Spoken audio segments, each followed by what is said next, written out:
Доброго дня, дорогие слушатели и смотрящие. Сколько раз вы слышали фразу «раньше было лучше»? Наверняка многие из вас хотя бы расслышали такие разговоры, мол, жизнь была дешевле, зарплаты выше и все было стабильнее. Кто-то может сказать, что это просто ностальгия, иллюзия. Но что, если я вам скажу, что это не просто ваши ощущения, а реальность? Сегодня я предлагаю поговорить о том, как изменились доходы и расходы граждан России с 2002 года по 2024 год. И самое важное, мы затронем, как инфляция отразилась на всех нас. Меня зовут Евгениус Ехай, и вы на моем канале «Рассказ всадника».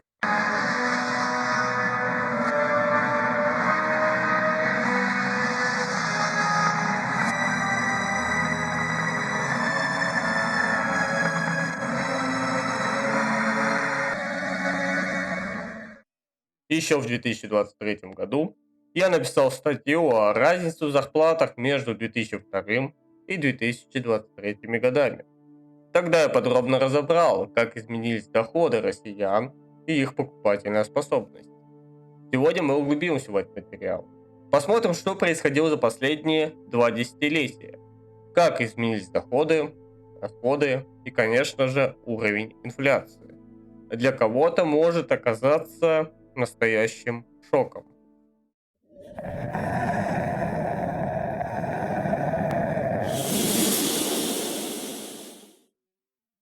Начнем с 2002 года. Минимальная зарплата по регионам России составляла 5499 рублей. В Москве 12672 рубля. Средняя зарплата по регионам была около 12672 рубля. В Москве 32 765 рублей. Максимальная зарплата была около 25 322 рубля по регионам и более 62 044 рублей в Москве. Расходы на продукты питания также были относительно низкими. Минимальная продуктовая корзина стоила около 450 рублей, что составляло 8,3% от минимальной зарплаты.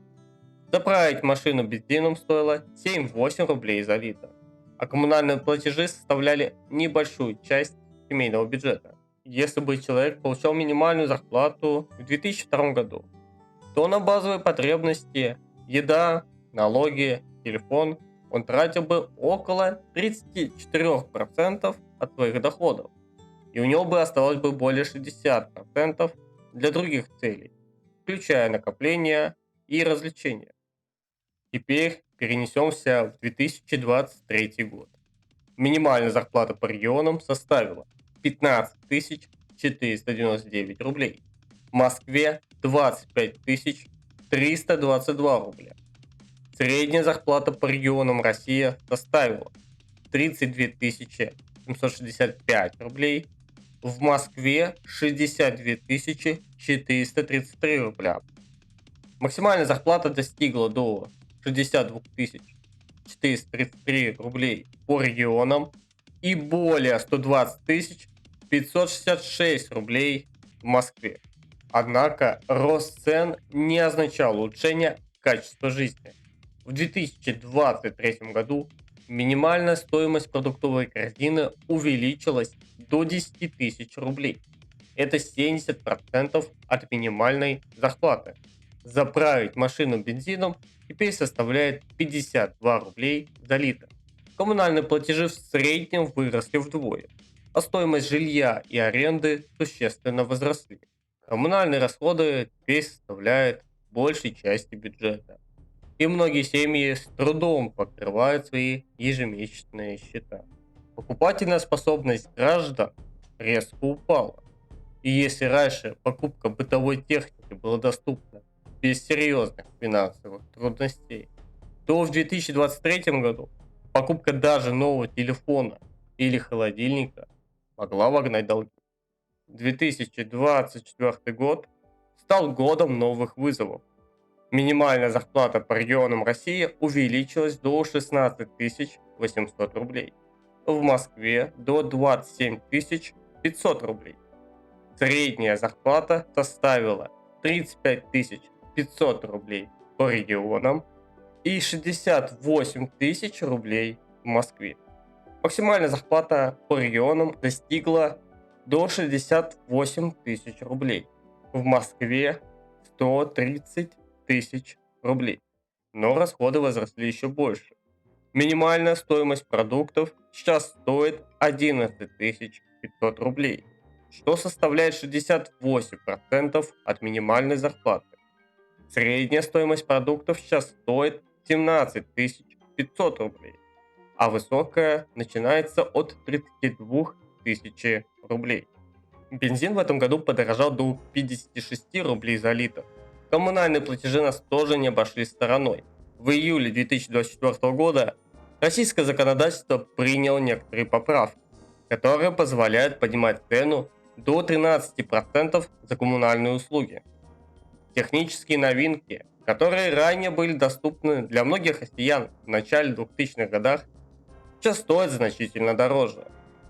Покупка нового смартфона может обойтись минимум от 34 тысяч рублей, что составляет 202% от минимальной зарплаты.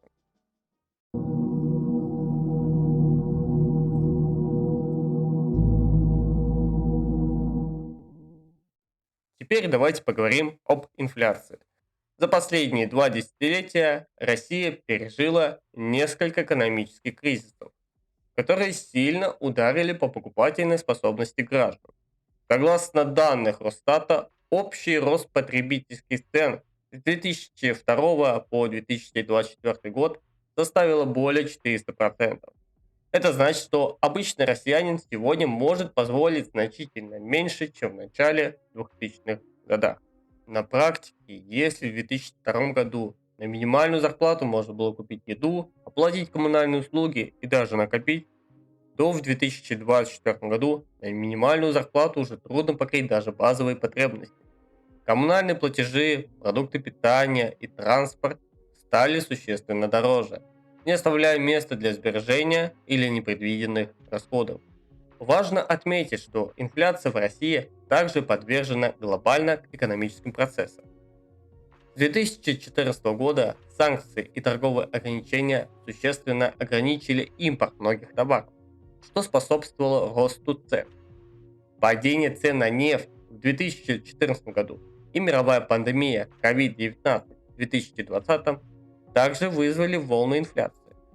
Однако стоит отметить, что такие страны, как Соединенные Штаты Америки и Европейский Союз, также пережили инфляционные скачки, хотя их экономическая стабильность позволила быстро восстановиться. Одной из главных проблем современного россиянина является рост цен на жилье.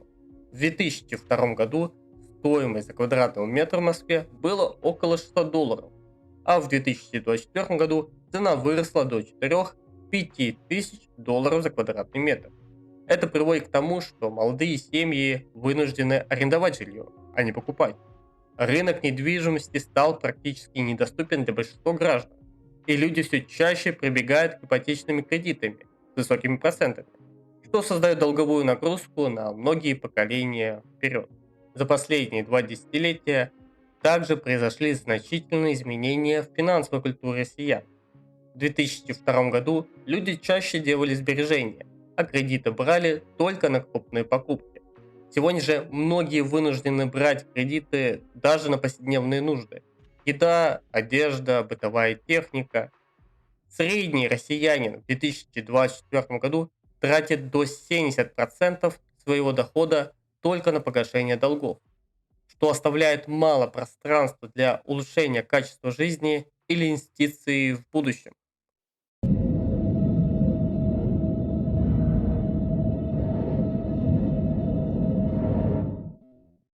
Если сравнивать периоды 2002, 2023 и 2024 годов, становится ясно, что инфляция съела значительную часть доходов граждан.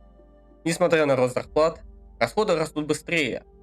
Если в 2002 году люди могли откладывать более 60% своего дохода, то сегодня они вынуждены тратить практически все, что зарабатывают, на базовые нужды.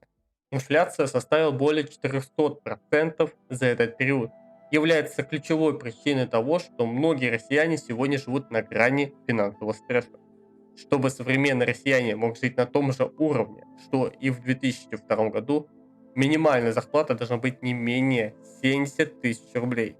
Желательно 140 тысяч рублей, а комфортная 230 тысяч рублей. Тогда доход россиян стабилизируется до периода 2002 года. В преддверии 2025 года, спустя 1,5 месяца, как я начал разрабатывать это видео, произошли события, которые кардинально изменили все. Уважаемые слушатели и смотрящие, можете смело умножать на 2 ту сумму, которую вы сейчас видите на экране. Потому что столько должен зарабатывать средний россиянин, чтобы выжить в нынешних реалиях и не ощущать разницу с 2002 годом. Инфляция в 2025 году достигнет 800%. Санкции и курс доллара достигнут пиковой отметки, тех самых, которые обычно начинаются мировые войны.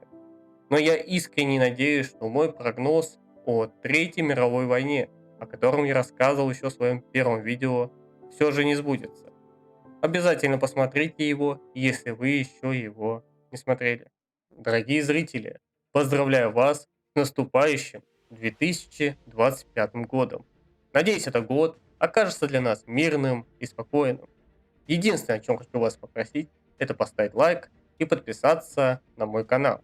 Вы очень сильно поможете продвинуть это видео и канал в целом. Жду ваши отзывы в комментариях. Наш мир состоит из бесконечного цикла хаоса и порядка, жизни и смерти. И лишь вам решать, жить в колесе сансары или стать свободными. С Новым годом!